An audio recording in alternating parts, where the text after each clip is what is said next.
Everybody is running their own particular agenda with the entire brand. Brand is one. My objective is one, but I'm actually being treated in 4 or 5 different ways to look for. In a classical way, which I give an example was I have a throat infection, fever and all, but I am giving a separate treatment for fever. I'm giving a separate treatment for my throat ailment. I have a separate treatment for something else. I am the same person. So the point which I was actually drawing is that there has to be, and that's what I always expect that, and there's a unified briefing format and there's a unified briefing platform which I use and I believe in terms of using it.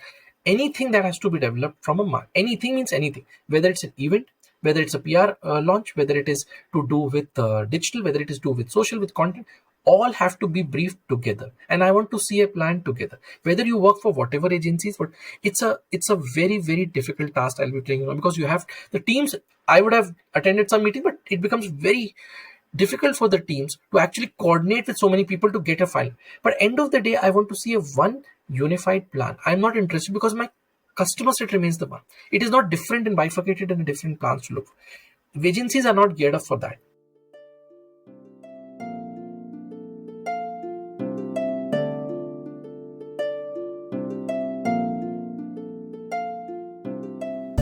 Hi, Amit. Thanks a lot for joining in ContraMinds and in this podcast. It's lovely to have you as a guest, and I'm really looking forward to a very enriching conversation. Thank you so much, Swami. This is a fantastic proposition and a platform. More than happy to see how I can contribute and how my particular discussion with you makes sense. Thank you so much. Lovely to be here. Thanks a lot, Amit. So, Amit, I wanted to start off with, where did you really, begin your life with marketing, right? Because you've almost, spent a whole, more than a couple of decades in marketing. So, therefore, where did your interest in marketing start? And can you just take me back to where this trigger and interest in marketing came in? So, Swami, this is something a very, very interesting question. We also try to do, and when I speak with my family and a lot of things, and I also go back with my particular flashback. When I was doing my first particular interaction with my first MBA, and there were a lot of interactions happening in terms of, and frankly speaking, I was never been too much interested because I was not known about marketing, what exactly marketers do and how does it actually look for. So during one of the interactions for the summer internship for summer trainings, I attended one of the sessions primarily for one of the advertising agencies trying to shape what exactly the roles would be, how it can actually shape. And I started gaining some momentum, started learning about it. There were not too much of avenues, you're not too much of people you can reach out who can actually talk about the maximum that you can some of the newspaper which used to have some weekly magazines can talk about point, but not depth. And when obviously we're talking about more than 2.5 decades before, the avenues to understand and go to people were also very less. Unlike today that you can just reach out to somebody and you can have a discussion moving forward. That intrigued my particular interest, and then I picked up one of the organization as my particular summer training part. Okay, let me give it a try. I have never tried marketing. I've never tried advertising to start with. So let me try. And from that journey, starting from 2000, 2001 became my particular interest, and that becomes the balance. And frankly speaking, I didn't like anything apart from marketing from that because that gives me that feel of it. Brilliant. So, Amit, you actually today are probably in one of the most, interesting positions in the country, running probably one of the largest, IT services firms out of India, and you have a very interesting, role called you run the Global Demand Center. So, how do you see the Global Demand Center running for a very, very large organization like, TCS? And how do you see Indian organizations really when they go global? Where do you see what you do today relevant to the Indian organizations?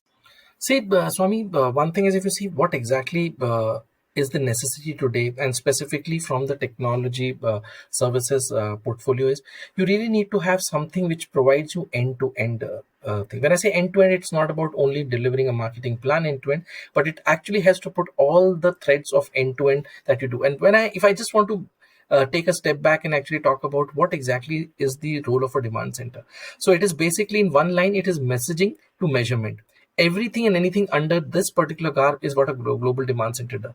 And any particular person in marketing has to know all these particular pillars together. Because if I don't know what messaging I'm trying to do, what propositions and what positioning I'm doing, and I don't know what I'm actually trying to measure, the ends will not meet. And anything and everything within that is absolutely in terms of managing.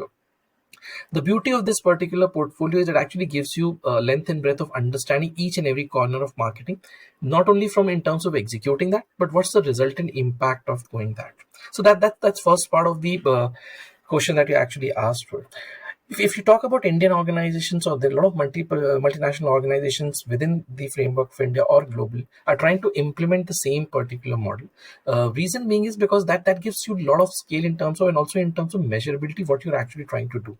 Otherwise, and so me, who better than you knows that one question which actually lies in every particular marketing head, or just like a sword in a head, whether this is impactful, whether it was not impactful. And frankly speaking, the one thing which everybody, and actually I have been hearing more than I think I would have heard any chances, what is an ROI for it?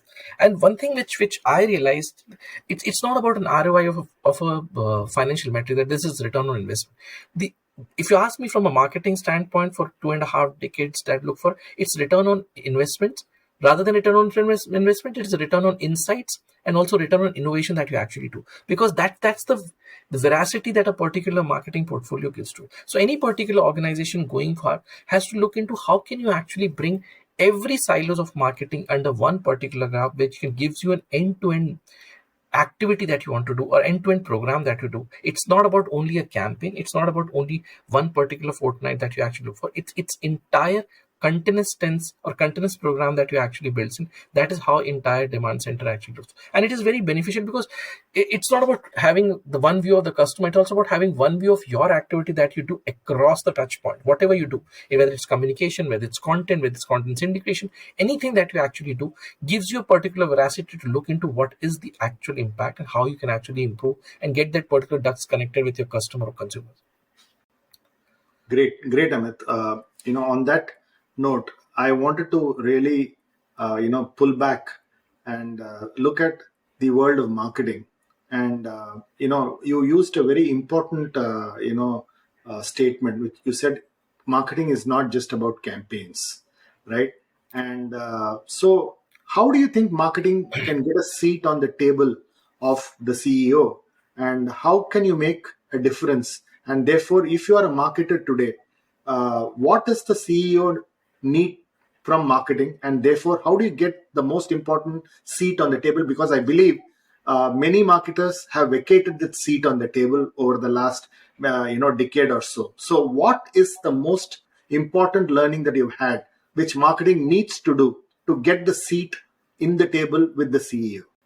See, Swami, this is a very relevant, and I think this is the most apt question today. Everybody is asking. It's not about only the CEO. It's even the marketers. What is my relevance in the entire organization that I should look for? How do I actually say? Because everything, and I think you would also agree with me. Everybody talks about marketing as a cost center, and I firmly believe marketing is not a cost center, because marketing decides in terms, and the way things are moving. I'll just for 30 seconds I'll digress in terms of why do I say so. See, life of consumer, life of customer, and life of marketers. These three have been hugely impacted in the last 2 years of COVID. What you used to do, what we used to think, and what we used to act before was very different from what we do today. People use a word called BC, which is before Christ. No, it is not before Christ. It's before COVID.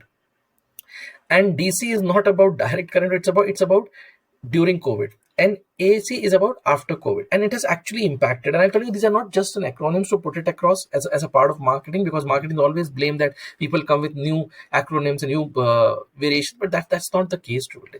The reason what has happened today is everybody today in the marketing that actually look for needs very three basic things that actually worked in this entire code. And that's why this particular code, because people see that there's no point in terms of having a tom about marketing when you don't really touch to the organization, and organization can't touch to that particular customer or consumer.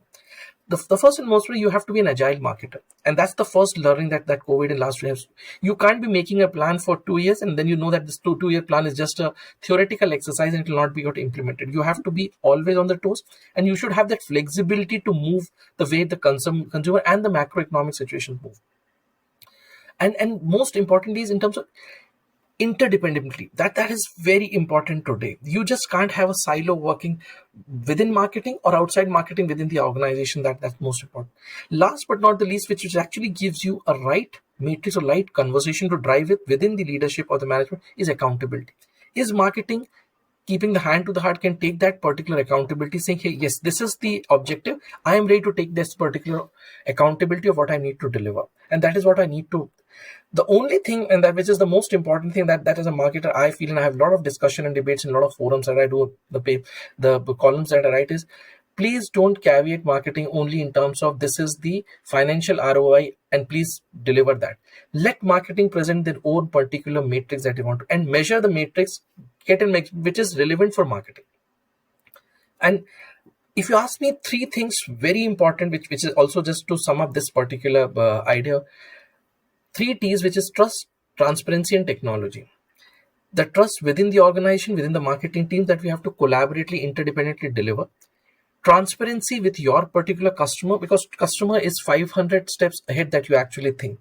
But because what most of the marketers does, they fail to understand and accept that customer is much more smart. Customers know much more thing. And the most important to connect these particular thing is technology. So today I have seen people, and that's how, again, coming back to the change of the entire orientation, the way the entire customer decision journeys have changed. The customer digital journeys have also changed. People at the age of 80, 84 years have started adopting going on online shopping, which never heard of. People have started adapting, saying online payments, which they've never secured of. I can tell you some of the people whom I interacted as part of one of the programs that I used to do as a regular visit to customers to find out. And one particular young chap was talking about that my father is 84 years of age. Every time when I order something online and make a payment, he used to curse me that you don't know where the money will go, and tomorrow you will come crying that the money has actually gone. In the time of COVID, said this is the best thing that we have at our house, that we can actually do something from an online payment to deliver. So this is what I think, Swami, is very important and very relevant today, because marketing will only get a seat when you actually stand up and say, this is what I'm accountable for, and please measure me. This is what for which I'm accountable, rather just one particular size which actually is trying to measure everything on the entire table. So what are you? So what I understand you say in summary is you are saying marketing has to measure itself on how it impacts business. Is that what you think is the most Absolutely. important? Absolutely. And obviously, marketing should raise the hand first and say, hey, please measure me on these parameters. I am ready to get measured. If this is the objective, I'm ready to contribute. And that is what I really want to measure in the entire proposition that you're actually trying to do. And that will actually show an impact on business, and that will actually show impact on brand if you measure the right measurement that you need to bring forward. So I want to dig a little deeper into this Sure. point that you made. So whenever you look at marketing measurements, the real challenge that probably the board or the CEO really faces is, you know what, the CMO comes and says, my brand awareness scores have gone very high. I won a lot of top of mind recall because of my media plans about the brand, and he would actually, or she would actually, keep presenting these measures, but actually the sales may not have happened. Okay, so there is this big conflict or misalignment between the metrics that a CMO or a marketing head presents versus the real business metrics where probably the board measures the CXOs. And how do you really reconcile to that? No, I think, Swami, absolutely valid observation. And what happens, and that's what I said, what happens today is the marketing decides their own particular KPIs in the measurement. And that is what happens most of the time. It is not linked or partially linked with what the other particular part the organization look for. The audience set, and I'll tell you before even getting, audience sets are also very, very different from that I actually look for. The first thing that is a marketing that should look for, and I think going forward, that is how the organization for the future will also like from a marketing standpoint, is there has to be one particular standard unified matrix measurement which can actually define if whether it is sales, whether it is marketing, whether it is advertising. These are the parameters has to be measured on which the marketing success for an entire particular activity, you call it campaign, you call it marketing program, that to happen, whether it's a short term, whether it's long term, that has to be measured. What would normally do today, and I have seen most of the time in most of the different industries that I work for, is everybody comes with their own particular set of measurement. I think not a right measurement to actually look for. If my job is provided for sales enablement, if my job is for only for engagement, if my objective is primarily for awareness, everything can't deliver you what the sales that you look for. Everything has a different contribution in the way you actually build and cross. So you have to have a very clear understanding of matrix, and that's what I said. What happens is, Swami, and because of a lot of conversation which marketing doesn't drive or not being part of that conversation, you always get something which is on your head, which is decided this is what your KPI has to be do. That narrative has to be changed, because that conversation need to change from a marketer saying, please measure me, and please measure me on these 10 parameters, because this is what my relevant parameters are. And it is just like saying that if I'm a heart patient and you're saying, boss, everything is fine, but end of the day your hair fall is very high, so how does it actually fits into the entire particular bill? I'm talking about a heartbeat rate, I have a heart issue, but you're talking about, no, hair fall is one of the symptoms that need to. It doesn't work it doesn't work in any of the industries to build it.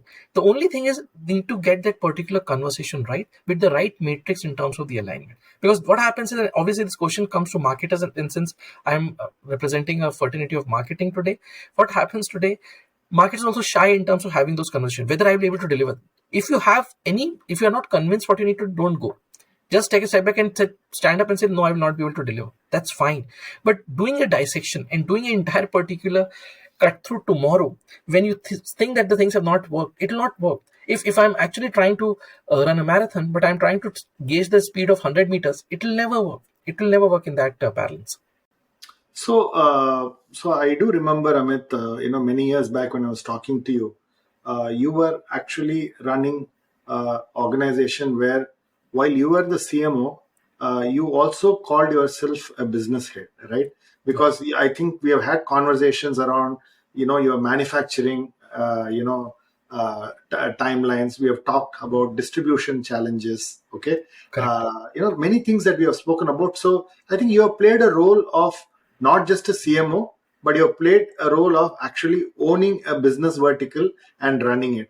So how was the experience different? And therefore, if you were only a CMO, what are the points that you miss if you were running a business? And if you are running a business, what are the points that a business head fails to see from a CMO?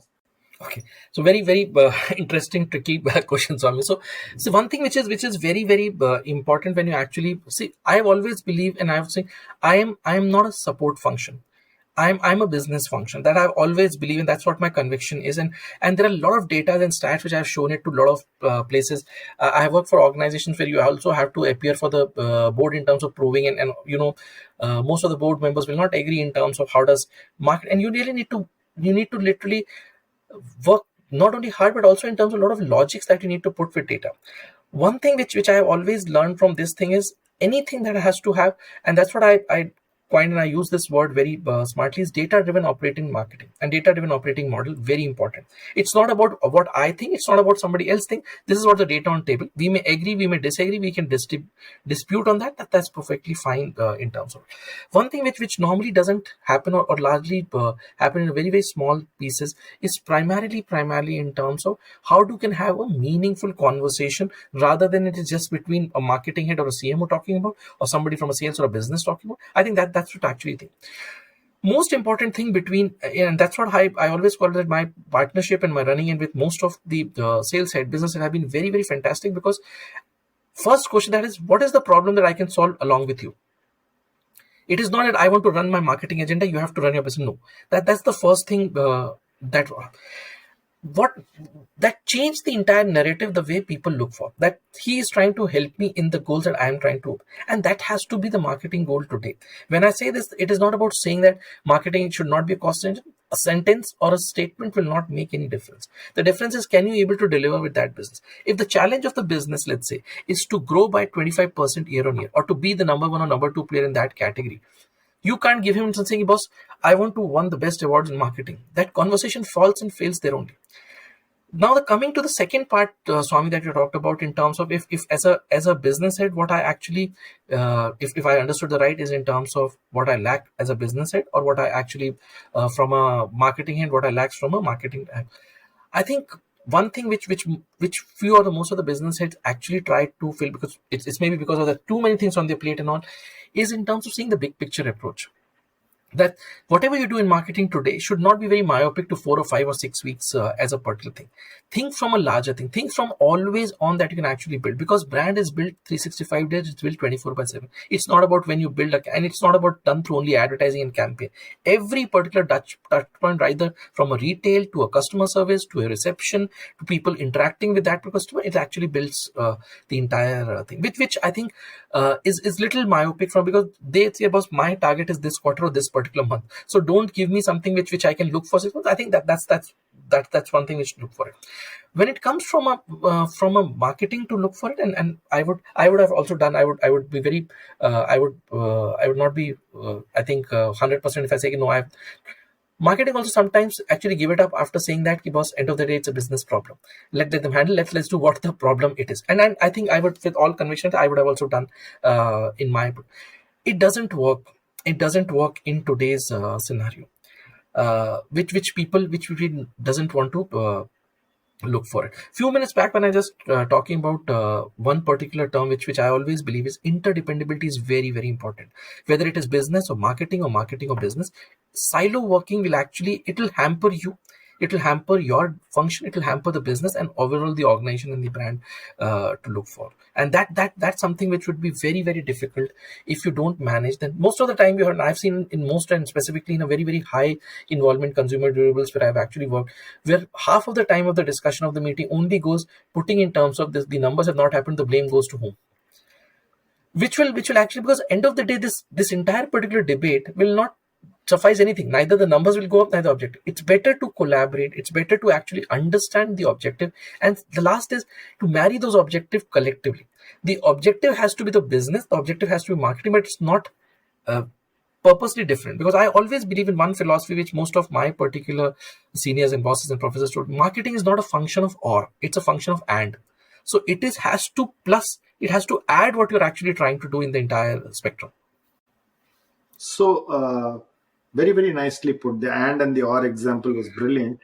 So, in your earlier role, you did play that. So, give me an example of how did you break these challenges? Because at one end you have a market share commitment. At the other end, you have dealers squeezing you on margins. Okay. The other end, you probably may have not enough production in your factory. Okay. Then there is somebody running a marketing campaign. There is somebody saying, I want mass media, somebody saying, I want digital. But how do you really balance this? And I know that you have done this in one of the roles, and therefore, how did you really balance, handle all these contradictions? No, so Swami, marketing, and I'll say marketing is a function where everybody and anybody can actually come and actually have a point of view on whatever you do. That's what it is happens. So anybody, and I think it's a very open function. I completely agree, and everybody has its point of view, whether it's creativity, whether it's strategy and all. But what I always feel and always think is, first, and that's what we did with in one of the roles which I actually handled. There were almost 32 categories, and you 32. have 32 categories, and every category wants to, and there are business heads who have 5 or 6 categories within them, and they will fight for that. All the 5 or 6 categories needs to be prominently done, not only from a budget standpoint, but also from a visibility standpoint. If you actually divide 52 weeks and if you put 32 particular categories, and if let's say, for example, 25 categories has to be on always visible, humanly not possible, because it's not only the budget challenge, but it's also in terms of there's so much of confusion that actually happens. The first and the foremost step which I, as a practice which I follow, is to stand up with a particular or have a collaborative approach with that particular business and saying, boss, let's decide our priorities. And the priorities has 2 simple matrix in one particular simple drawing board.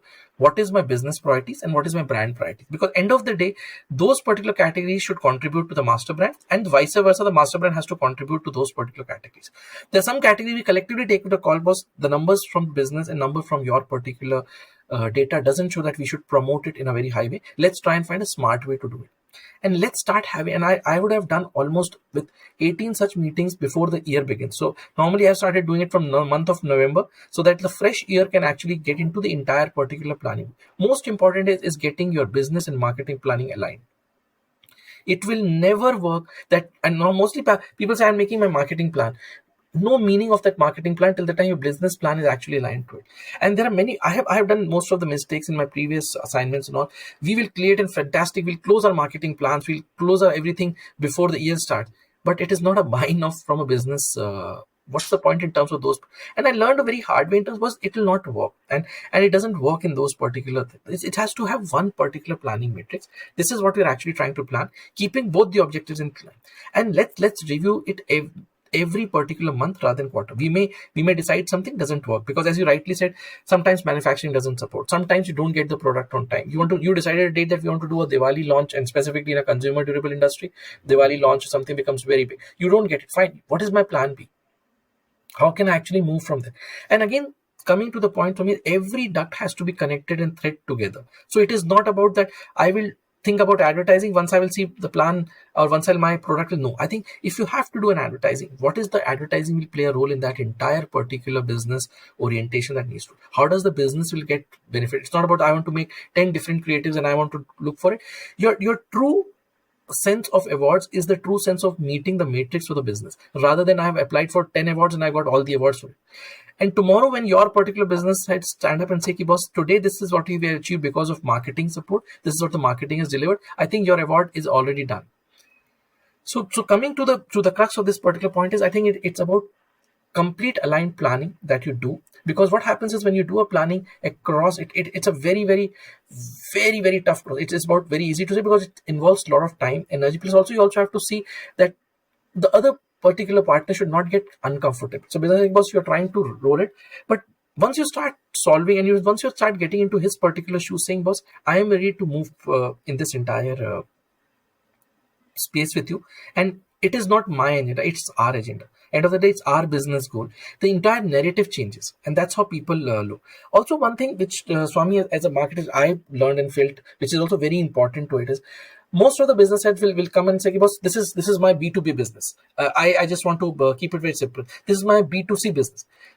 I personally believe there's no B2B, there's no B2C. It's P2P. End of the day, you are dealing with people. It's all people to people. So get this particular mindset. Let's get the larger picture. What is the objective that you're trying to gain? Whatever the momentum that you actually draw, irrespective whether you actually whether it has to be treated like a B2B. Even if you today, and I asked some of the people that, okay, you handle B2B business, you handle different B2B. Don't you interact with internet? Don't you interact with mobile? Don't you watch television? Don't you watch cricket? So how would you actually change those narratives? That changed the entire particular framework that we actually talk about. So can you give me a real life example of, you had 32 different categories. You actually ran this whole piece, and give me a real life problem where, you started getting the common agenda, and then you realize that some of your campaigns or marketing initiatives, let me not use the word campaigns, because the marketing initiative is larger than the campaign, right? So therefore you realize that some of the initiatives are not giving the returns that the business head was looking at. Therefore you had to really rethink this whole piece. So can you actually tell me how an agile marketer needs to think? And I just want you to really drop a real story for somebody listening, saying, hey, this is the way I need to really adapt myself. True. So very, very interesting category, which is and also very, very tough in terms of a competition standpoint. And we were number two, and number three. We're just slipping between market share between number two, number three, depending, because you have 5 players, extremely, extremely competitive, extremely, extremely price sensitive, and very well distributed in the entire particular geographies that you look for. So there was a certain way it was actually working. When I joined, and when I interacted with the entire business heads and said, boss, I don't think what you're actually doing is actually makes sense if you really want to become or you be in number one or number two positions to be. And he was very upset with this particular comment. Because I have been running this for 4 years and I have made it from number 5 to number 3, and you coming just in 6 months and trying to. It's not about 6 months. Let's see the data that you're trying to see. What we are actually trying to promote is not what I'm selling. So I am promoting something which is only 22% of the category, where my 50%, 49% precisely is category which I'm not promoting, it's selling on its own. So tomorrow sometime at the else we'll have a huge problem. Let's anticipate today. If we don't do it, it will not work in that time. After a lot of discussion, debate, a lot of meetings and all, so no, let's do one thing. Let's see all the data. Let's see all the, and let's start seeing two things. What does we actually stand from a consumer standpoint, from a retailer standpoint, a distributor standpoint, and what does we think? So it'll inside out and outside in perspective that we can get it across. And we, to our particular surprise, whatever the category building that we have done for good 4-5 years in terms of building, neither the consumer, neither the retailer said, boss, you are a mass brand. You are not a, you are selling premium, you're positioning premium, you are putting marketing efforts and campaigns and an entire program on premium, but you are a mass brand. So don't try to actually promote, because that's not helping. It is not a rub-off effect that you're actually trying to, but people don't resonate with that clause. So we put all our effort into, let's change this proposition. Let's bring a meaning what consumer actually looking for, what our trade partners are looking for in the entire sense, and we changed the entire strategy. We came out with it. We presented to a lot of leadership also in terms of board members to look how does it actually work. Fortunately, unfortunately, after 2 weeks, the people actually on the floor, when the sales guys, people on the distributor, say, sir, it is not going the way we actually thought of, because this is something is not something which people expect from brand like you, because it has always been premium, but what you are actually trying to do is not something which people are actually able to resonate. And we just have a window of 12 weeks, because that's the season time that we need to. We immediately change our proposition, let it run on a larger campaign, what we run in a larger program, but entire particular point of sale, BTL, any particular conversation, change the narrative to something which people would actually recognize to. It was very tough, because it was not decided to look for. What has happened is we were able to maintain our number 2 position after a lot of turmoils to build in. Our market share was absolutely intact. It didn't increase, but it didn't decrease also. Third thing that has also happened is that people started seeing a new stride. Very few, but obviously my numbers would have increased, let's say 25 or 23% precisely to that. But the larger impact that has happened, which also gives a lot of stream to think, there are two clear business streams that emerge from that particular, whether we call it an experiment, whether we call it a strength that we want to bring on the inside. That one, that we really need to don't leave the premium positioning. We need to build that premium positioning, but we need to also strengthen our mass positioning, because that is what our maximum business actually look for it.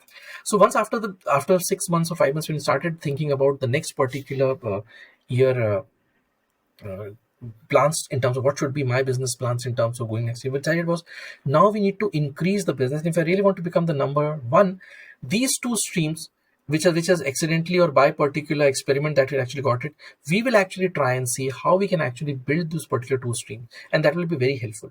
Till date, we are being able to having a very, very fantastic market share in those particular categories. And the best divide is people, and it's very easy. When one of the retailers gave a fantastic example, sir, you have actually solved the problem for us. I don't have to unnecessarily oversell a premium thing for a particular customer. Say, sir, this is the premium range, it costs X. This is the mass range, it costs X minus 10. You decide, come from both from the same brand, it's up to you.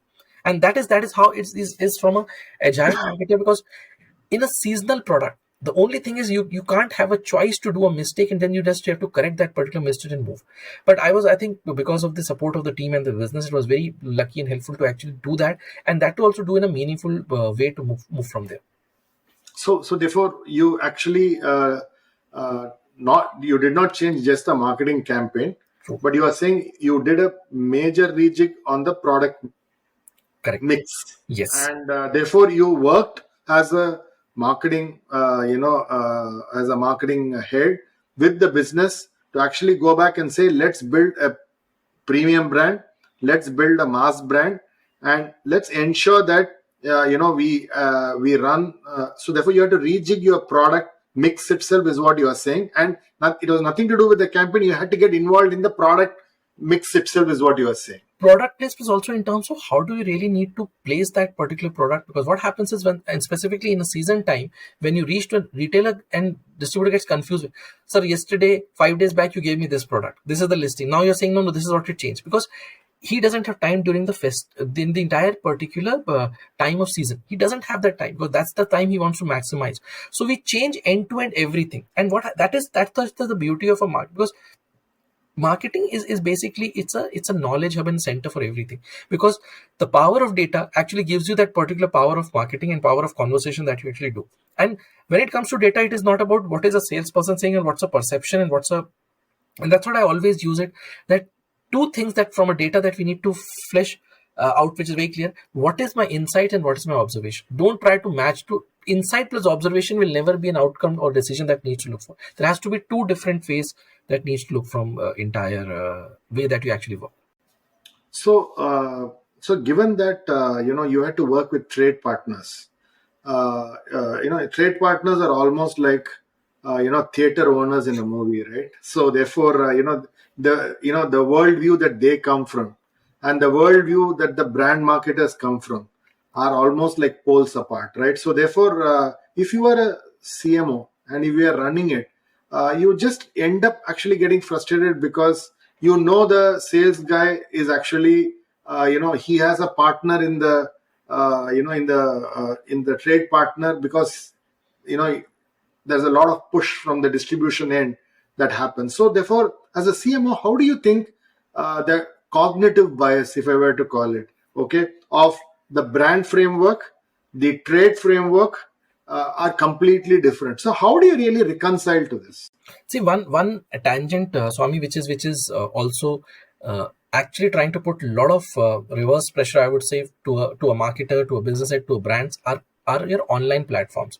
So you have to actually, you don't have one particular enemy, or I would say one particular challenge to fight, but you have multiple challenges to fight. And that is how the entire particular technology has got it today, because the same particular trade partner, the same is getting impacted with online and vice versa, because that's how it is. The first thing is to have the narrative of what this particular person accept. You need to have a very, very strong hearing capacity and absorbing capacity when you actually, and there are a lot of insights, very valuable insights that you get from these trade partners when you actually do. And Give me some I'm examples. just coming to that. On that example is, so in one of the categories, which is something which is always from a traditional trade partner, which is lighting as a category to build in. You will not buy lighting mostly on online, which is not trend. Will be around 5%, 10%, but not mostly on the reason being because there are a lot of different complexity of the product delivery, whether it can be fragile product and whether it can broke in the. Everything depends upon your particular fate on the counter is done by that particular retailer or distributor, whosoever actually sells, or a trade partner in that sense to look for.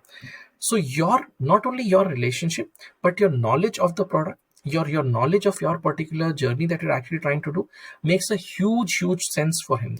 And that's what happens is, when you actually start understand from what exactly he's coming from, what is his particular place coming from. And most of the time when we actually go to market surveys and when you actually do market interactions with these people, one thing which is it's always been a case is, you listen to me what I'm actually trying to do. Please listen what I'm saying, because, and I'll tell you, Swami, I have learned a lot of things from those interactions, because there are actual on ground practical solutions which people, and one of the cases where the practical solution says, sir, you are selling a new LED bulb in a packet. How would I show a light is a bright or light is warm white? How would I show?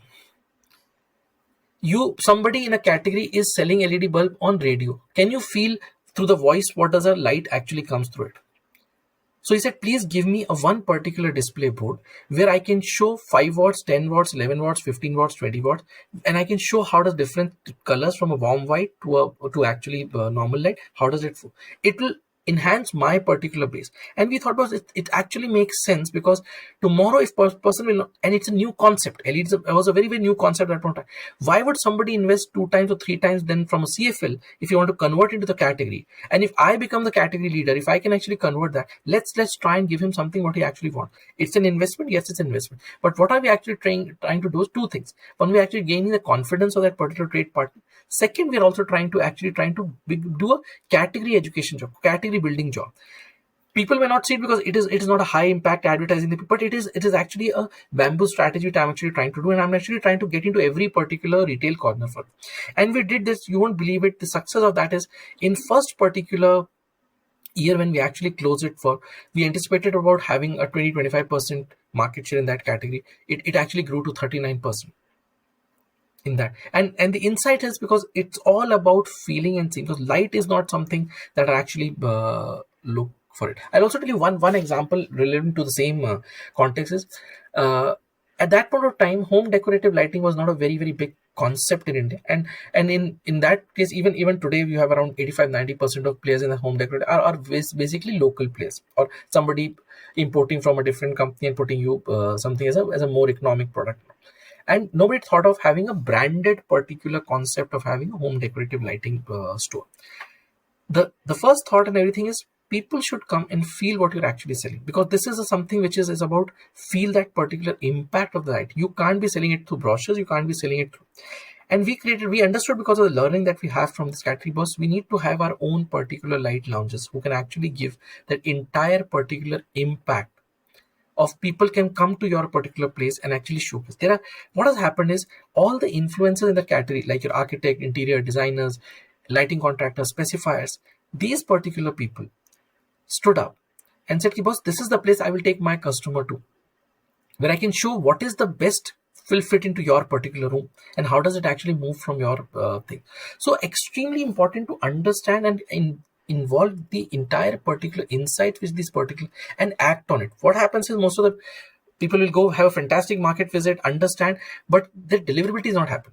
What happens is, at the end of the day, even the trade partner get frustrated and saying, boss, if you don't want to implement what I say, and if I don't want to do things that I need to look, then it's no point in terms of having those conversations when you already decide with a closed mindset about this is what I know. Anytime, and that's what I have believed and I have learned from a lot of my particular experiences, always be very open-minded when you go to market. Just absorb everything, filter from what you need to do. If you need to go for a selected people to find out, does this work, just do a testing. And most of the time what happens is, people will do a lot of, we'll talk about in terms of A/B testing, testing, but we never test our entire particular BTL activities. Please test that BTL act. It works, and I've seen it works like wonders, because you will get a right feedback from the ground which nobody else will have, because that's the person who's actually making or breaking your category, your brand on the counter.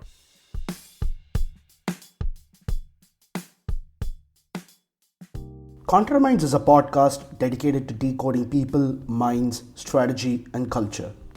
We interview and learn from high performers so that you can apply these lessons on your journey to becoming the knowledge worker athlete you were meant to be. The Contraminds podcast is available on all leading podcast players, and if you're interested in revisiting past episodes or taking a look at our show notes from this episode, please visit us at www.contraminds.com/blog. And now, back to the show. Okay, very interesting. So I have a follow-up question on that. Sure. Amit.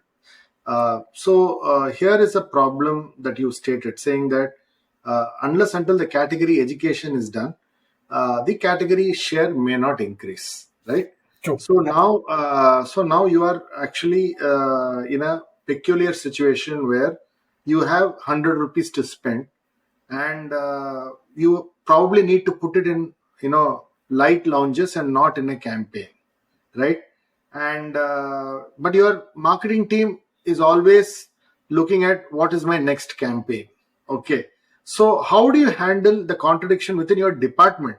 Okay, because they don't think lighting lounges are a great marketing initiative, because that's not what their peers in the marketing fraternity are doing. Okay, so therefore, if I was sitting as somebody like you, you're going to put probably 80 rupees in lounges, and you may not have put money in advertising itself. Okay, so now how do you really then how do you then balance the budget? Because that becomes a real challenge, because you have only limited budgets to spend.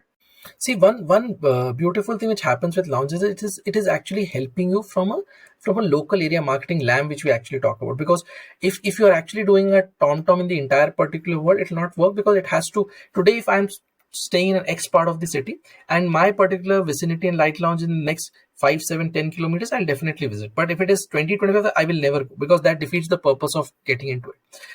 The first and the foremost thing is in terms of, and that's what happened in most of the trade that look. identify your top 20, 25 various star stores that will actually generate around 80% of the business to look for, and see how you can actually do a local area marketing lamb in the entire product and do in the best possible manner. What will actually give you, first of all, it will actually give you a very affinated reach to the people that needs to. It will give you an affinated audience to that, and it will optimize your budget, because rather than doing a national or international, national or multimedia campaigns, it will cost a lot of bomb to it. If that is sorted, just see the long tail, how you can actually build in terms of new launches that are coming. How can you promote that? And most important is, which the maximum 50% of your budget of 100 rupees or whatever you call it may go for, is what is the experience that customer is gaining from that shop floor, and in that particular floor when they actually come in. If you do everything to get that customer there but the experience falters, then obviously it will not work in that particular tangent, because people are coming for an experience there. Your final decision on buying, not buying, and the opinion on the category is not on the campaign that you do. You have got into them the shop. Now it's end of the day. Tomorrow they come and say, boss, I don't think so it's even worth visiting. Then your entire effort goes for it. So I would say the best thing, and that's what, see, end of the day, if customer is there, if you're getting the leads to sell that customer, your business, your internal team will all be happy, because tomorrow it's generating business. Tomorrow. So therefore, here is a marketing person who normally works with, say, marketing agencies. You work with, market research companies, and suddenly now, you are actually saying, let me build an experience, let me go build a launch. Okay. And you absolutely have no clue how to build a launch, right? Because I don't think in your MBA somebody taught you how to build launch, and you are used to spending money on media, and here you are spending money on a launch. So how did you reconcile, and how did you really reimagine your role, and therefore how did you go about doing it?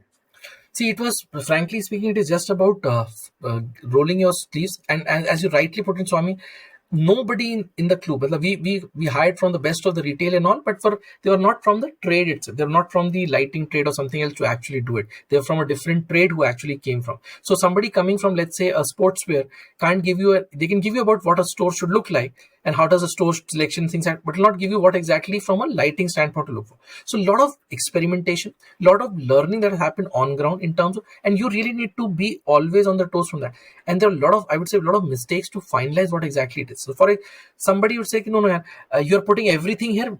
On an average, they were around close to 1,000 plus SKUs in a home decorative lighting. You can't put 1,000 SKUs any of your lounges that you look for, whatever the size and magnitude that you look for. Then you need to decide here, okay, I have no learning. I don't have any prior learning, whether this 50 will work or 100 work. Then you need to start piggy banking in terms of where this will, I think, will work for. Let's put it for one particular month. It is not easy to change that, because let's say a chandelier, which has a weight of 80 kgs, you can't change this every time in terms of how do you need to build it. It was complete learning on the job, getting your hands dirty in terms of this is the decision that you took may not work tomorrow, or it may not work on a different city altogether. Also, there are a lot of regional nuances that you need to keep in mind, because what does a market look for? There are certain pockets where the lighting markets are defined in that particular city. You have to be in that market, otherwise you're out of the game to build it. Whether you will able to get that particular space that you look for, very, very difficult. How much time that you need to wait? How do you really get a good trade partner to actually endorse your particular idea? And as you rightly said, neither in the entire particular learning of marketing or MBA that you actually done, it is completely learning. It is taking a decision, whether testing it, whether it's working, not working, changing it. It is completely, if I really want to put it in one sentence, it is just getting on the job learning. Revise your particular learning, change your decision, be active in terms of moving to change it, be ready to in terms of change it, accept the mistakes that you're actually, and there are a lot of mistakes, I'll be very honest, a lot of mistakes, but there's a lot of learning also attached to that mistake, which gives you confidence that, okay, if I want to scale it up from 1 to 100, now I have the whereabouts and I can actually move from there. That is how it actually worked, Swami. So therefore, if I were to look at this example that you're talking, and I look at your marketing mix variables, okay, so how did you allocate this money, and how did you go about doing it, and what was life like for you as a CMO? So were you sitting in your table trying to build a campaign with your agency, or were you on the ground every day trying to do it? So therefore, first question maybe, what was the mix in the marketing variable? Maybe you can answer that, and then we move to the next question. So the first thing, Swami, is these type of jobs or these type of activities, you can't be doing it in your office. Every time, at least you have to be twice or thrice on the site to see what exactly it needs to look for. Because if my final product and my final particular destination is not decided, then it is very very difficult for me to actually find out how are I actually moving from there. And what we used to do, it we used to make a two or three different, okay, morning before office, we'll go and see what exactly things need to look for, is things have been planned the way it is. If not afternoon, definitely in the evening, spend 1.5 2 hours into what should be the next step. Because what happens is, it's all about, even from a front facade to, let's say, a sitting lounge, do we have enough space for people to actually sit? Whether my facade is something which is really really impactful for people to build it. And that is why you have to shift the roles and you have to shift the gear, that this is not a job that can be done in terms of sitting in a conference room deciding with the agency to find. You have to be with your particular support partners on that shop floor. No, this particular aesthetic, this particular product doesn't fit, sir, can we change it? Can we change the way the background looks like, the color that actually is not, the light is actually getting dim? Because again, coming to the point is, you have to feel that light, it is not, it is actually getting dim because the background color that needs to it. So you need to change from a office job to actually to an on-field job, that you need to change to it. Okay. So given that context, Amit, so you had a whole host of agencies who are helping you do this, right?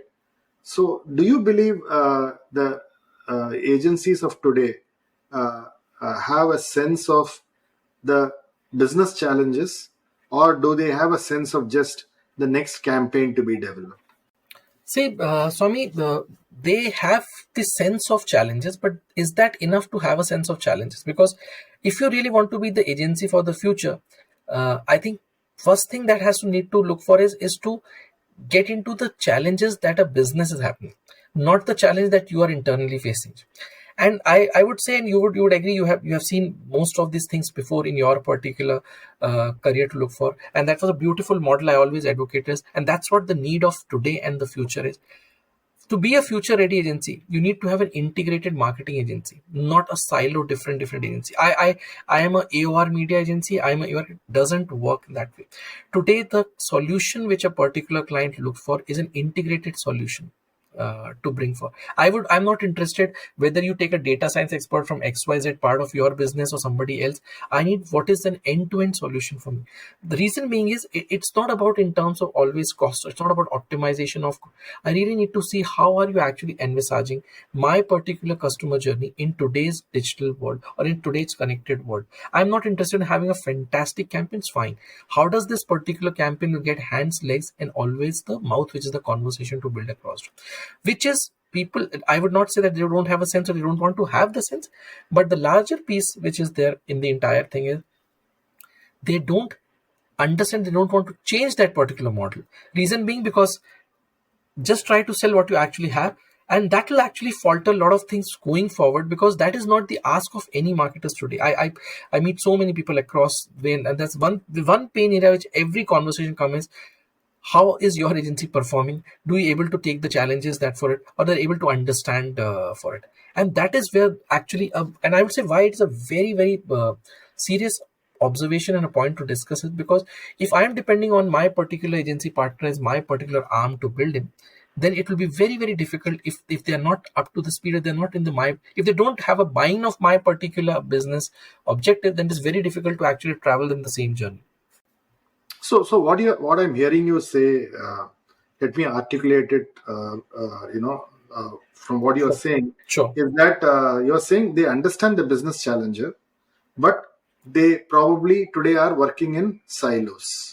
Okay, or they may want to work in a interconnected manner, but the real challenge is unable to do that, because they may not be the best specialist in that area. Okay, so how does the CMO of the future then manage this contradiction and balance this and get the best out of his partners or her partners? So I think a very, very interesting point, Swami, that you touched it in, which I think I should have covered before, but good, we are actually having it. See, marketing today and marketing going forward is becoming a micro specialized function. It is not a generic function. I'm a social media specialist, doesn't work. I'm a brand manager, doesn't work. It has to be within social media what you do. Either you are a campaign manager, or either you are a matrix manager, either you are a buyer for that particular media, either you are a content syndicator. It has to have a micro specialization. World is moving towards micro specialization. Nobody, and you'll see from 3 years from now, the way the technology is getting into the entire particular marketing, and the way the concept of real true concept of Martech, not only in terms of reading an article or understanding a podcast of Martech, but real usage of Martech. Look for it, because there are very lot of different nomenclature to Martech to every particular, and it starts not with the agency, it starts with the marketing department first. It has to have a micro specialized department in every form and format that look for it. Now, if that is the ask, then the agency tomorrow or agency of today has to also change their entire narrative the way it is. It can't be, okay, I have 20 best creative writer, doesn't mean my audience today for my online is very different. Going forward, tomorrow, even for a digital space, I would have 3 or 4 different narratives for the same creative, because it doesn't work. I don't have to just do an edit job and all, because the audience were different. The way today the way today audiences look on an Instagram is very, very different from the way they actually look on a Facebook. Or the audience of Facebook will not be the same replica on LinkedIn. How do you need to move across? Today, if you really want to see people who soccer is going on, the amount of involvement that you need to do, you have to be very different from it.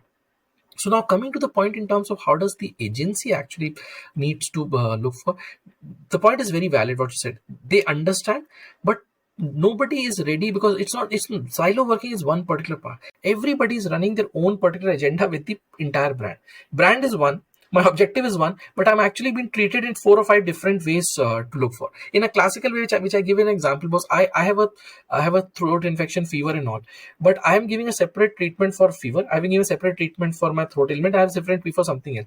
I am the same person. So the point which I was actually drawing is that there has to be, and that's what I always expect that, and there's a unified briefing format, and there's a unified briefing platform which I use, and I believe in terms of using it.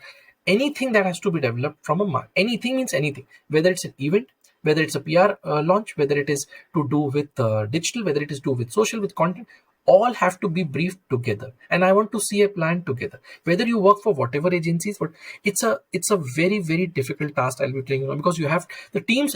I would have attended some meeting, but it becomes very difficult for the teams to actually coordinate with so many people to get a file. But end of the day, I want to see a one unified plan. I'm not interested, because my customer set remains the one. It is not different and bifurcated in different plans to look. Agencies are not geared up for that. They're not geared up for that in terms of doing it, and that will actually change. Because also one thing which is very important, Swami, is the nomenclature of agencies will also move and change. And reason is, it's also already changing in most. I am not interested to have or pay a hefty amount in terms of what I am not required to do that. If I'm not getting an integrated solution, and that's why the traditional agencies, whether it's your media agency, digital agency, creative agency, now there are sub bifurcations of content agencies and all. I need one agency who can stand up and say, boss, I will give you an integrated marketing plan. And the brief that you actually do, you evaluate me on the integrated marketing plan. How do I do it from a backend is my problem. You don't have to get into it. Today, the challenge is, even from a biggest group that you work for it, if you want to get all the people together from, it's humongous task. It will take at least good 2 weeks to get people on board. That will not work today. And that will not work in the future also, because by the time you decide, and if you will not do it, somebody else will do it. And there are a lot of startup agencies who are coming up and saying, boss, whatever we do, you tell me your problem. And I was very happy to interact with one of the agencies. Said, sir, you give me your 5 problem statements and give me your timelines and give me what is the touch point that you want to do. How do I present is my problem. Don't pay me till the time if one of your objectives or metrics are actually been. Nobody has the guts today, Swami, to stand up and say, well, this is a conversation, I do it. Normally the conversation starts as, boss, I provide you media specialist service. Fine, it is good for you to provide today. And when the world is moving towards micro specialization, your agency partners should be much more ahead in terms of providing that specialized. If you don't do that, then you're actually out of the race. The loss is not for them. The loss is for the brand, because then you need to reinvent everything inside that you want to do in your organization. So you used a interesting word called the unified briefing. Yeah. Okay. So what is this thing called unified briefing? Can you just throw some light on it? Yeah. So unified briefing, what we actually practice, and I have practiced for good number of years, is let's say one marketing program that we want to draw. and I'm not looking for a short-term campaign of 4 weeks. It is because anything that, and it's a launch campaign or it's a new category entry or whatever that you need to put, it has to right from your basic brief document that you actually create.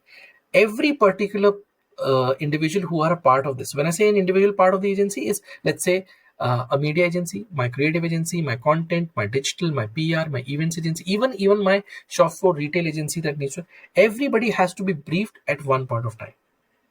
The objective of doing it, because the same communication and the same particular thing and the same importance of the role that everybody has to play.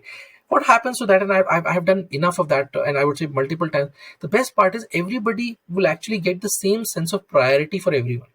But I have retail, this is what my particular job will start. This is what the point of when I have to do things. Everybody will start working from their part. Also, what is very important is everybody is very motivated that I am not the last mile to look for. Normally what happens is when the campaign is done, we say retail is something that we'll treat in the last. No, I think they have to be in the picture today. They have to be in the discussion today. And then when you have this entire particular unified briefing, then start coming in terms of talking about how this particular briefing will translate into a unified plan, which is an integrated marketing plan. And then you can see this is what my particular launch plan, these are the touch points that will cover, followed by this particular thing. Then my baton will be taken by the retail team. They will start implementing, and this is how my entire particular launch plan look like. So did you actually execute this by Yes. saying that you got all these agencies and you would actually get them to present with all of them being present, saying this is how my creative agency will come and present, and this is how my retail agency will present, this is my digital agency will present, and you will have them in the room and they would have to present their campaigns together. Yes, I have done it many times and very, very successful. And also, just to an extent, even to the extent of getting let's say if I want to do an innovation, what would be my innovation or a teaser will look like on a TV? What will my innovation look like in an outdoor? How would I do in terms of creating a content on a radio? And I have done it and it has worked very well. And I've done many times. It has worked very well, very, very well in terms of doing. So the challenge there I see, Amit, is that I don't want to take the creative agency's idea and then I start adapting it, or vice versa. There's a great idea that the retail agency gives me that the creative agency does not want to take, and you are stuck in the middle. And how do you balance that? See, the final call, Swami, and that's what I always tell most of the agency boss. The final call lies with the marketing, and when I say marketing, it is combined with all of them, with my agency partner, because never, and most of the thing I never feel that they are an outside. They're part of me only in my particular marketing journey. They're part of me in the entire journey to build the entire particular spectrum with me. And there are many situations. Forget about in terms of getting the idea from sorry from a retail partner or to this. There are within the same group, media and creative agency have got some content idea which the creative agency doesn't agree to it. And I've always told because the objective is not about who is doing it. The objective is it in the same brand parlance that we actually decided? We decided one particular platform approach. Is it falling in that particular? If it is yes, let's keep our particular egos and our particular business objective aside. Let's see what is the brand objective that we're trying to fulfill. And there are a lot of debates, there are a lot of discussion that happens. Best part of it is the one thing which you actually see is the amount of passion to work for the brand, because now everybody has to prove the way it has to prove in the same parallels. It is not that you will do your creative and then you'll just sit and be happy until no. Everybody has to contribute. One thing which is there, which I have learned from this entire objective of things to build is to get people in terms of the objective and never miss the objective of the brand. And the final call is to be taken by me or the marketing team that we have, because we understand and we live, sleep, breathe, eat those particular objectives every day, rather than just in terms of putting one of the objectives, let's say retail, or let's say an objective or a creative for a media thing. Because today what happens is, because the way we have orchestrated these agencies for some time, Swami, and you would agree because you have seen those things much more from different lenses. Everybody is trying to get the maximum share from the client. Whether I'm capable of doing it or not, whether I'm capable of delivering it or not, doesn't matter. I will do something in the back end and I deliver it to you to that. I think that will not work, and that is not working today, because today there are so many options available which are not used. 10 years back, we don't have those options to evaluate today. Today, if you really want to do the best content, you will just call up some of the people and they'll create the best of it. The only thing in the beauty of this unified briefing is Everything falls in the same particular platform, and everything falls. Tomorrow you don't find a difference. Okay, on a content place you're talking something else, but on your main campaign is talking something else. So you get that particular beauty of showing an integrated campaign, not only by showing an integrated campaign, but also delivering that integrated campaign. Brilliant, brilliant. So, given this, a recommendation that you are talking about, how should the marketing departments in companies change? Because what I see many a times is, oh, I handle digital marketing, I handle events, I handle media. So, how do you think the skill sets of the marketing departments of the future need to be built over time? See, one thing, I'll just answer the second question first, or the second part first, rather than the first thing. One thing which I tell in most of my particular conversations with marketers is, first of all, is technology is one particular game, or it's just one particular lesson that you need to learn across, whether you are in whatever sense. Because in whichever field that you may not be doing digital marketing, but you need to be very, very well conversed with everything that is happening in the technology in your doing. You may be just doing an outdoor advertising, doesn't matter. You may be just doing a retail thing, doesn't matter. How can you bring the technology to your particular is very important. And I think that goes with anyone. Unfortunately, fortunately, we don't teach that in either the MBA level or any particular marketing courses in India. Very, very important. Very, very important. Second thing which is very important is in terms of learning is to understand, read, and comprehend data-driven marketing. Even if you're a retail, how many footfalls have come? What is the time of footfall that you can actually come? How can you increase your footfall? What is the customer expectation at one time? Everything is available today. You just have to put something on your particular base, and things will move on that tangent. Now the marketing functions today, and again it is the only thing, and that's how you need to get into a micro specialized role. Generic roles in marketing, neither it's working, neither it will work in the future. You people who are very happy say, I'm a brand manager. It's very good to have as a title, but what you actually do, are you specialized in one thing? And I always quote this thing: you have to be jack of all trades but master of one. That master of one will actually make you and define you as a particular marketing to look for. So if you're saying, I was just mentioning a few minutes back, so if you're saying I'm a social media specialist, it's a good tag to be. But what does within the social media that you do? Either you do social media analytics, either you do social media content, either you do social media advertising, or you are only specialist in any form. You will see, and the way it is happening when I interact with a lot of people outside India and people. Tomorrow you will have a specialist only for Instagram. I'm an Instagram specialist. I'm not a social media specialist. I am only a specialist in LinkedIn aptitude. I will help you in terms of developing how does the content require. Your content requirement will be different, your consumption requirement would be different, and also in terms of approaching those audience would be different. So only thing is, for a marketing part, you need to get into micro specialize. If you have the people, get them into a habit of getting a micro specialist within the same thing. Give them to reboot their entire particular careers, reskill them, and also recalibrate the way they want to do it. This is the future of marketing departments going forward. Uh, so, given that, depth of experience that you actually, demonstrated in this conversation, Amit, you decided to shift and move to a very large technology company, right? And that's a major shift, I would call, right? So, what motivated you to move into that space, and what do you believe is something that is a big, I would say, tsunami that's coming in, and therefore, how do you really? So, what are you learning from global markets? What are you learning from global clients? And what are the learnings that you built over the last 25 years? What are you building with this global role of yours? See, so if I see my career trajectory from the day one, and the categories that I've worked, I've worked in multiple categories, and my objective at that point in time was not in terms of having, because I didn't have that vision, to be very honest. For 2 years, 3 years experience, 5 years, I don't have that vision in terms of saying that I want to do this, or I would do. Always one thing which was very clear, and still that is alive even after 20-25 years of my experience today, is that I want to do something new and I want to learn something new. And I just want to don't do a same mundane job in terms of moving across. I want to shift categories. I want to shift gears in those categories. I want to experience different verticals from the category. And that's what I've been doing for all the years. If I actually draw this entire thing, there's hardly any particular move that I have made is in the same particular industry or same.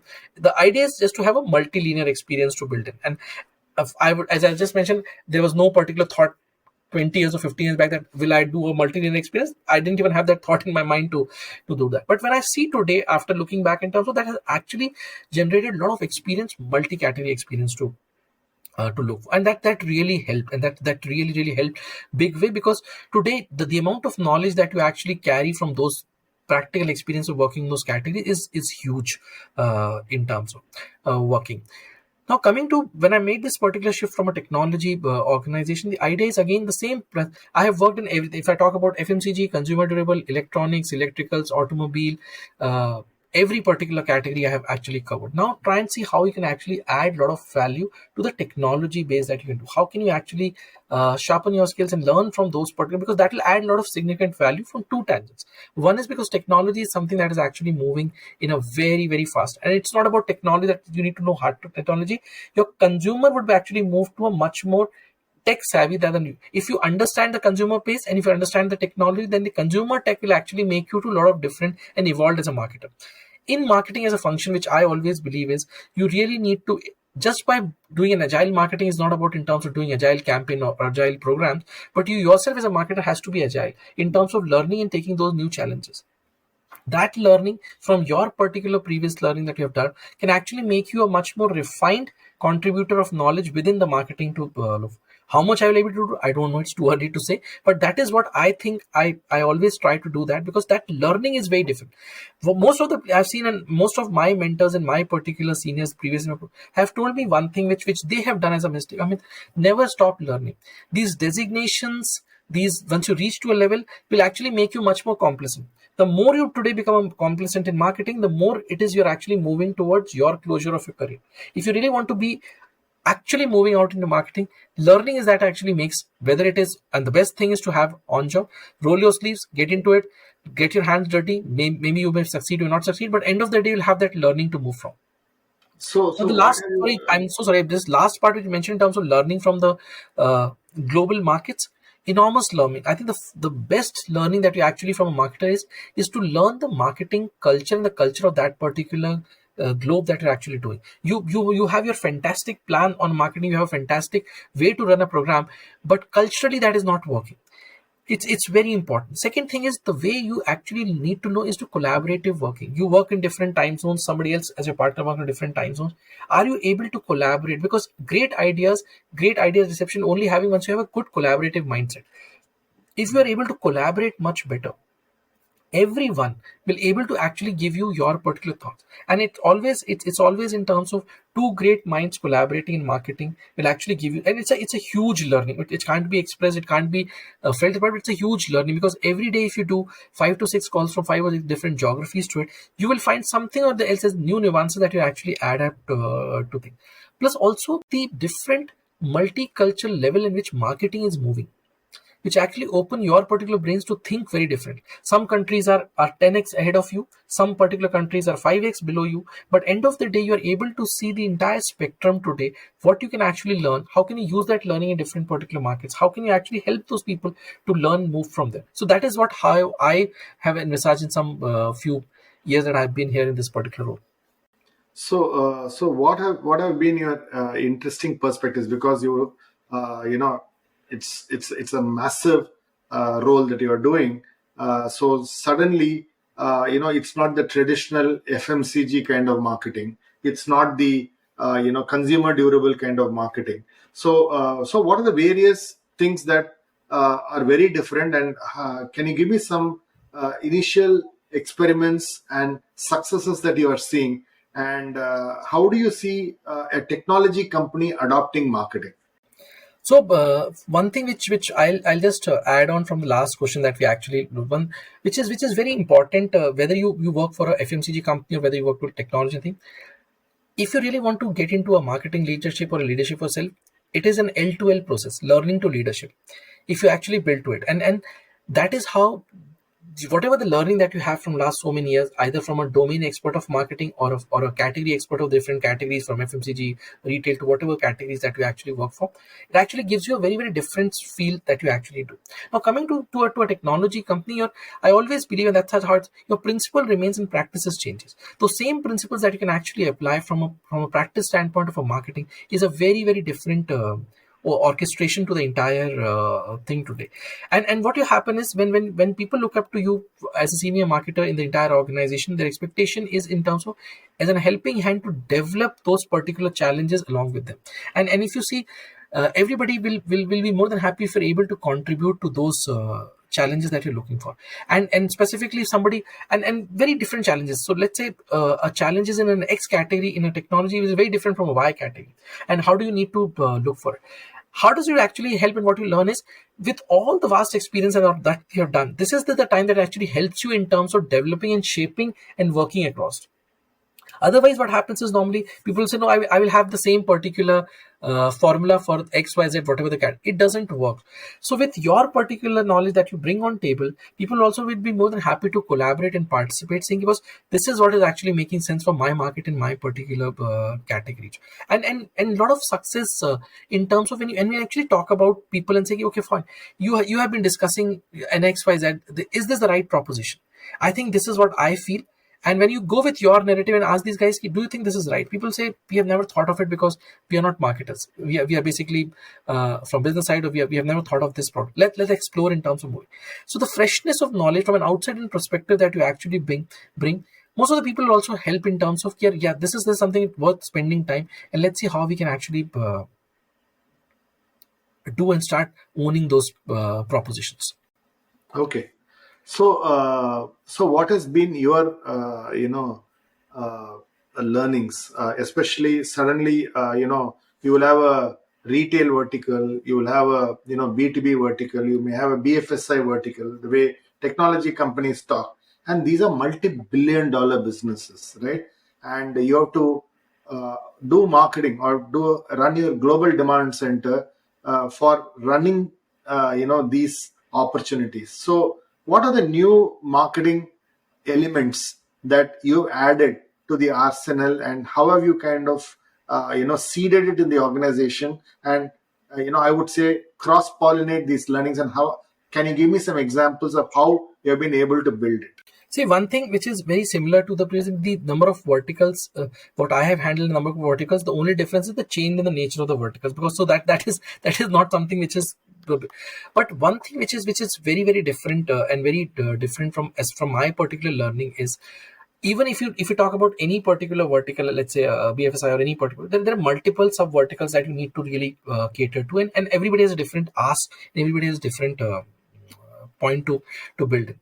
The most important in learning that you actually need to is to get into that particular problem that you're actually trying to solve. See, what happens most of the time is we miss the challenges that you're actually facing today. We're only trying to, and most of the time what happens is, marketing will come with their own agenda, business has own. I think the first thing is to get into everybody on the same page, saying, boss, what is the challenge that you're actually trying to sort together, and we get into the entire proposition of working. Second learning which I had from my previous thing, which I introduced, and now obviously it's a different ballgame to look, is to get into an integrated marketing communication in the entire particular space to build in, because that is what is very important today. Because How is integrated marketing, in this context for a company of this size or a company of this nature? It's a so multi-billion it dollar happens is, company. it has to be treated one by one. So it's, let's say you're solving a problem, let's say for XYZ as a product to look for it, or XYZ as a community, you're talking about, let's say cloud, or you're talking about something as a cybersecurity or something. It has to have a different dimension for that. So you can't have one particular framework saying, well, this will work. No. So you have to dovetail everything, or you have to actually customize that thing or personalize to that particular level. So I may not be requiring all the elements of the integrated marketing communication at the same point of time, but I would requiring 4 elements for my X particular program to learn for. And second thing is, which is also most important, which has never been a case of learning for me, there are a lot of education marketing that you need to do. It's not about, there's a difference always between an advertising and an education marketing that needs to look for. You have to sell something, but you not have to sell things that's like your shampoo, soaps, and things that need to look. You have to sell something which is more from a conversation which brings education to it. People may know about it, but people doesn't know about what offerings that you're trying to do. Or people will say, I don't you see you from that particular angle, or a customer say, I don't you see from that particular tangent. That's a huge learning, because you have to shift your gears and see how you can actually change that particular learning, change that entire orientation to the way it is actually asked from that particular requirement of that business. That's a huge shift in the gear that I see, Swami, in the days that I've spent here. Brilliant, brilliant. So, Amit, so this was a great conversation. I'm going to be asking you some rapid fire Sure, questions please. as probably my last section. Sure. So when you look back, see, when you look at say professions, okay, if I'm a cricketer, I would say Sachin would say, hey, Sunil Gavaskar was my idol or hero, and that's really how I wanted to play cricket. Or somebody would say Vivian Richards was my hero, and that's really our Kapil Dev. There are lots of heroes are there. Who is your hero? Okay, when you started, and who continues to remain your hero, and who are the people whom you look up to in your profession? See, I think naming anybody or anyone name would not be. I think anybody, and I do very ardent research on people. Maybe a lot of new startup. I guess they're doing fantastic marketing jobs. People that who have actually made me handhold and say, "Boss, this is how you need to look for." And I think everybody contributed from the way it is. The way I look is Swami little different from there, because you have an inspiration every day in your life, and it is not about that this is an inspiration that will go for 20 years. I think that days have actually gone today. Anything where you can actually learn and add to your particular skill set, and it's not about that somebody will come and tell you that this is what it is. I also contribute to people who actually write good articles. I was just reading one of the white papers which was published in HPR some time back, and very inspiration. That guy was my professor some years back, of marketing in ISB, to look for. Very inspiration. I really find it in terms of very inspiration to build it. Very difficult to name or put anybody into it, but I think anywhere and any place that you can actually learn from, and even from whether there's some. I also meet a lot of startup people, and sir, I want to discuss an idea with you, and I open and plan by being my particular nature and being an honest. Your plan is fantastic. You don't even need to showcase it. Just go and implement that. So whatever the learning that you can actually get from anywhere, that becomes your particular inspiration in life, and that has to be, because otherwise what happens is you stick in one particular. Open your mind, and open your mind in terms of learning from wherever it is. I think learning should be a bit bigger inspiration than a person or a leader. That will actually change the dimension the way you look. Great. So what does the word success mean to you, Amit? So frankly speaking, Swami, for me, success is if I'm able to contribute to whatever I'm doing, and I think that is what I always believe. And there has to be a resultant effect from that. I am not a very, very big proponent of getting awards, and I'm a big opponent in terms of seeing business successes. If business is moving, if there's a growth that is happening, I think the real success is that, and I think that is what success means to it. You see a real value to what you can actually contribute and bring on table. If you did and been participating in the team that can actually launch a category, and if you see that category is doing well, I think that is the real satisfaction that you get, and that's the real success for you. Tomorrow, when you look back after 25 years and say, boss, there are 18 categories that I've launched or I've worked on that, and out of the 18 categories, 10 are doing fabulously well. I think that's the best success that can actually look for you. And that changed the entire confidence sometime in you, and say, boss, I can actually, when I have something that I can actually make a difference to the entire particular world. Very nice. I really love the, how you termed success. Very nice. What is the best piece of advice you've ever got when you think back? So I think this particular advice, which I think I got from a lot of mentors and thought, Amit, go slow. You are too fast in life to go. Don't think about and this has happened with my mentors, with my bosses, with my most of the discussions in my career progression. Amit, I know you have to achieve things much faster. Go slow. Life is not, and I think I'm able to practice. I would be very honest in terms of 50% of it, not 100%, because for me, as I say, agility is inbuilt in me. It is positive and negative. But that is something as an advice which most of the, I would say around 90% of my particular thing, I mean, it's not a it's not a race, it's not a sprint, it's a marathon. You've already succeeded 50% of it. Just go slow. You also have other particular life to live. You also have other things to do in life. Start focusing on that. Start focusing on your particular list of to do things that you need to build in, but not something that you need to finish everything with it before you actually become whatever the age that you need to look for. Very nice. Uh, so if you were to advise an 18-year-old in an university today, what would be the piece of advice that you would give them? The only advice, because that's the same age my son also have, the fact of that is that how does he takes my advice, because I think he's much more smarter than me when I was 18, and I didn't have that. But on a serious note, in terms of advice to any particular thing of 18 years, and specifically who thinks from a marketing domain to pursue, because this is a conversation to look for it, please be as open you can be in your reception. Don't only be rely on, obviously academics, very important, fundamentals very important, your basic principles very important, but explore the market on the real market itself, not the market from the ground. Explore the market from the ground, not from the textbook that you can actually explore. Don't get into the habit of getting frameworks and having that's very good to understand, very good to also explain, but very hard to implement. The actual learning and implementation happen on ground. Visit as much market visits that you can do. Explain and understand. You will not get good amount of response and reception, but your learning would be enormous. Second thing which is most important is try to always recalibrate every 3 to 5 years yourself. Just try to see, is this the right way I'm moving? Last but not the least, on the same topic, Swami, just try and see how can you become a micro specialist. Don't be a generic marketer, be a micro specialist, because that will actually, you will be very very few people who are the few starters will have that amount of experience from a micro specialist standpoint. Brilliant. Uh, what is one piece of belief that you have, okay, that somebody else, many people, don't agree with you on?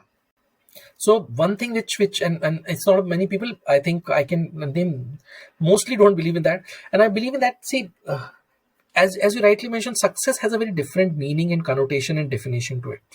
I always believe in success and happiness are interrelated. If you're happy, you're able to get success. If you're successful, you can be happy. But what the success and happy is different. So for me, it is not about designations, it's not about positions, it's not about organizations. It is the value that you actually do and you're able to do in that proposition. And that is what is most of the people don't agree today, because some of things even, and there are a lot of conversations saying that even you have after 25 years, if you're saying that you don't have that particular happiness, then obviously you are not very satisfied. Well, there's no difference of, there's no relation between satisfaction. Success is what you have worked for, is success. If that is giving you happiness, that is what I believe. But fortunately, unfortunately, I could not convince this particular thought to most of the people, and that is how it is. Great. It's a very nice way of articulating it. If you were to invite a couple of dream marketers from whom you want to learn, okay, who would you want to be on the table talking to?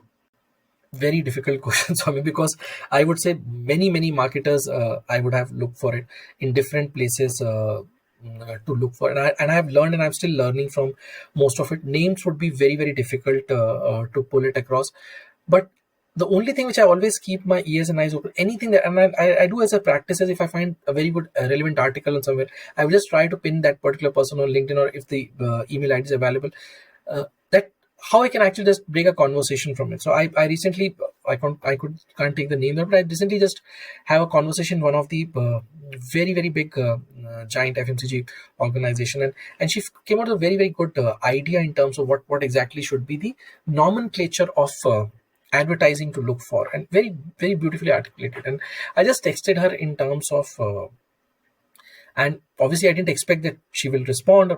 After 5 or 6 weeks she responded and said that only difference that I found, that everybody was thanking and appreciating thing, you were the only person who had one particular query and one observation.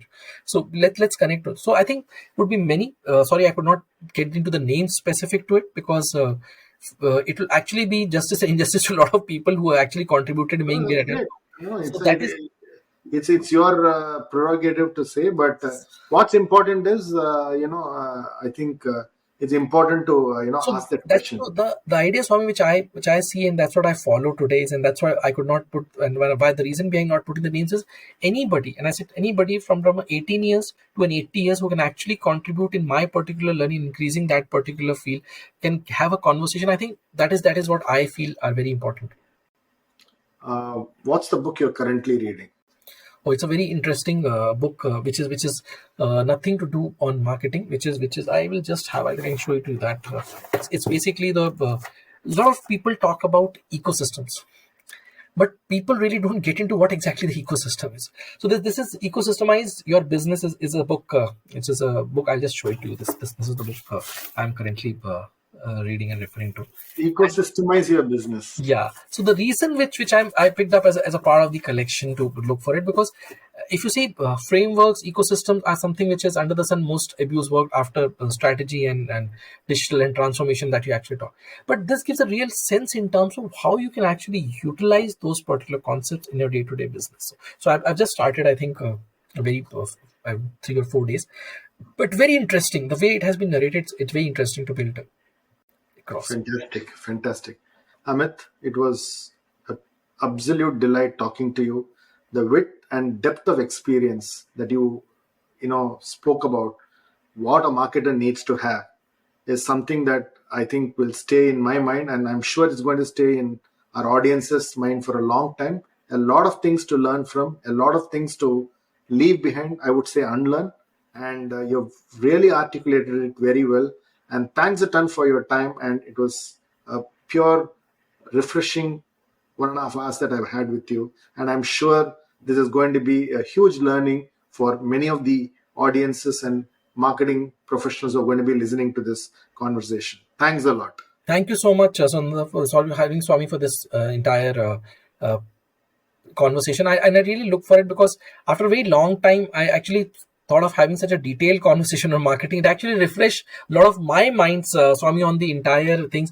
And frankly speaking, really thanks to you, because in a Saturday evening, getting those particular conversation, thinking about what we have done, some of the questions which this light launch thing, it just stuck to me that this is something which you actually, I never thought, at least if you asked me in the last 5-6 years, I've not even thought of it, because it's gone there, been there, done there, and you move ahead and talk. Very interesting. And I think the best part, that the way you actually conducted the entire conversation today, the way you actually, I never thought of that it is actually having a particular recording or discussion, or it is just a normal two friends discussing, which you and me we do a lot of times we discuss it just normally as a topic too. I think it's a fantastic way to do it, and I think all the best to your particular channel. I think it will do well. I've the best part is, since I was preparing for this particular session, I've listened to everything which I just mentioned in the during, and it has a lot of value. The way you're actually trying to create a knowledge sequence which people will really benefit, which is actually missing today in any industry, any form and format. And I think this will actually, all the best to you, and I think this will actually have a lot of success already unwind and moving forward. All the best. Thanks Amit. Thanks a lot. Thanks for listening to this episode. For selected links and detailed show notes, visit www.contraminds.com/blog. Follow ContraMinds on social media and let us know who you would like to see next on the podcast. If you're listening to ContraMinds on Apple Podcasts, do share your comments and give us a rating. We are keen to know what you're thinking. ContraMinds is also on YouTube. If you're listening to the podcast on YouTube, hit the subscribe button and stay up to date on all our releases. Thanks for listening and stay safe.